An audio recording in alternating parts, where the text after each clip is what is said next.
যুক্তরাষ্ট্রের মিশিগানে বাংলাদেশি কমিউনিটির ব্যাপক উপস্থিতিতে ভ্রাতৃত্ববোধ আর সম্প্রীতির আবহে অনুষ্ঠিত হল রিমার্কেবল বাংলাদেশি ইফতারের dinner.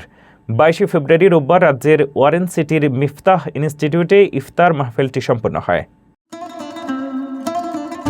United Bangladeshi welfare of মিশিগানের আয়োজনে অনুষ্ঠিত ইফতার মাহফিল যেন ছিল বাংলাদেশিদের মিলন মেলা।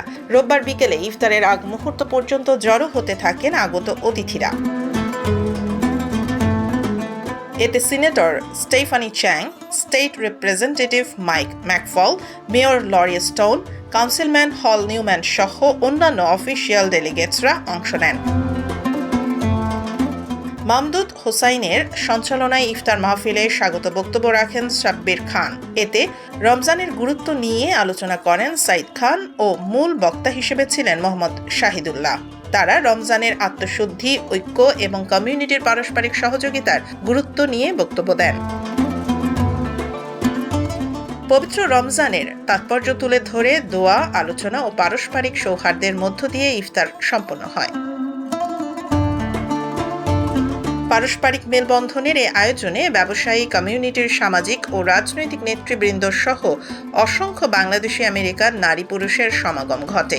ইফতারে ভিন্ন মাত্রা যোগ করতে নাশিদ পরিবেশন করে রেনেসাঁ কালচারাল গ্রুপ মিশিগান। ইফতার মাহফিলে বাংলাদেশিদের এমন মিলন মেলায় উচ্ছ্বাস প্রকাশ করেন প্রবাসীরা।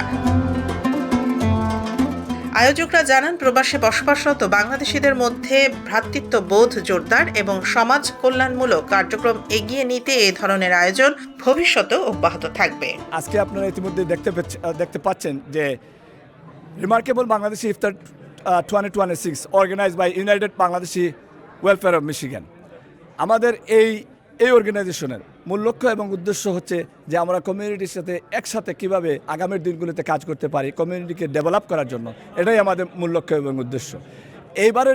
এইবারে ইফতার মাহফিলে আমাদের সাথে সংযুক্ত হয়েছেন বিয়ানীবাজারবাসী, গোলাপগঞ্জবাসী, বড়লেখাবাসী, মৌলভীবাজারবাসী এবং রাজনগরবাসী। আমরা আগামীতে আরও সুন্দর করে আপনাদের সহযোগিতা পেলে আরও সুন্দর করে কীভাবে বৃহৎ আকারে কীভাবে এই যে ইফতার মাহফিলগুলো করা যায় এবং কমিউনিটির সাথে আরও ভালো ভালো কাজ করা যায়, সেই আশা এবং প্রত্যাশা রেখেই আমরা কাজ করতে থাকবো আপনাদের সহযোগিতায়।